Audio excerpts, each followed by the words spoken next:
దేశం కోసం త్యాగాలు చేసిన కుటుంబానికి చెందిన రాహుల్ గాంధీ ఓటు చోరీపై మాట్లాడితే మోదీ అమిత్ షాలు తట్టుకోలేక అసత్య ప్రచారాలు చేస్తున్నారని కాంగ్రెస్ మండల అధ్యక్షుడు హమీద్ ఆరోపించారు.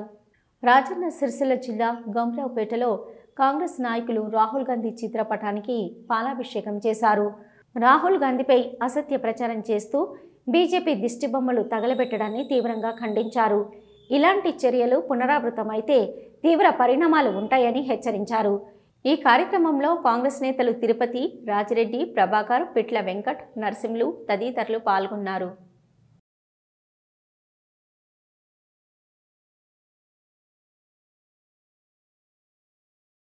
మొదటి నుంచి గాంధీ తాత నుంచి నెహ్రూ గారి నుంచి మరియు ఇందిరాగాంధీ వారు కూడా ఈ మన దేశానికి అంకితమైపోయినారు. అలాగే వాళ్ళ తండ్రి గారు రాజీవ్ గాంధీ గారు కూడా తన జీవితాన్ని కూడా అంకితం చేసిన ఘనత మన ఇండియాకు ఘనత దక్కిన కుటుంబం ఏదంటే మన రాహుల్ గాంధీ కుటుంబము. రాహుల్ గాంధీ గారు ఏడ ప్రధానమంత్రి అవుతాడో అని ముందస్తుగా ఆయన మీద లేనిపోయిన ఆరోపణలు చేస్తున్నారు.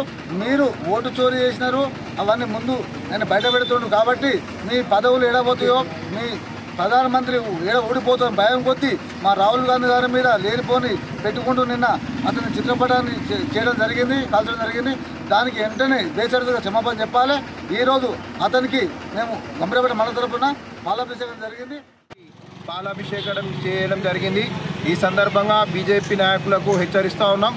మరి ఇటువంటి మరొకసారి దుశ్చర్యకు పాల్పడితే ఖచ్చితంగా తీవ్రమైన పరిణామాలు ఎదుర్కోవాల్సి వస్తుందని తెలియజేసుకుంటూ, ఈ దేశంలో త్యాగాల కుటుంబం నుంచి వచ్చినటువంటి మా రాహుల్ గాంధీ గారు మీపైన చేస్తున్నటువంటి పోరాటాన్ని జీర్ణించుకోలేక నరేంద్ర మోడీ గారు, అమిత్ షా గారు ఎన్ని చర్యలు తీసుకోవాలో, ఎన్ని ఆయన మీద అభండాలు వేయాలనో ఎన్ని చేసినప్పటికీ కూడా మీరు చేస్తున్నటువంటి దేశంలో విచ్ఛిన్నం చేయడానికి, ఈ దేశంలో మీరు ఓట్ చోరీ అనేటువంటిది ఆలోచన చేసి 2014 నుంచి మీరు ఏ విధంగా ఓట్ల దొంగతనం చేసిరో రాహుల్ గాంధీ గారు సాక్ష్యాలతోటి మీడియా ముందు, ఈ దేశ ప్రజల ముందు ఉంచినటువంటి సందర్భాన్ని మీరు జీర్ణించుకోలేక దానికి సమాధానం చెప్పాల్సింది పోయి